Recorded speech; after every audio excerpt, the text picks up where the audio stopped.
Anneniz de bir hayriyatı bir adam ödadıdır. Halallı mal deyim. Hakimi ödeyim ben bile. Allah balasını saklasın. Tabii ki ben cəsədin bile bak elimde. Hayda.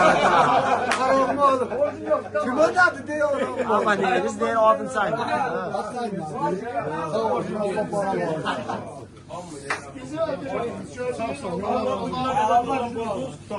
Tabii için de öldü.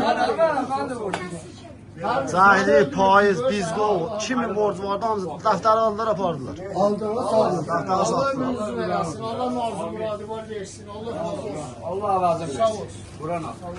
Sağ olun, sağ olun. Allah ile olan muhabbet kul eylesin. Ömür uzun eylesin. Vallahi.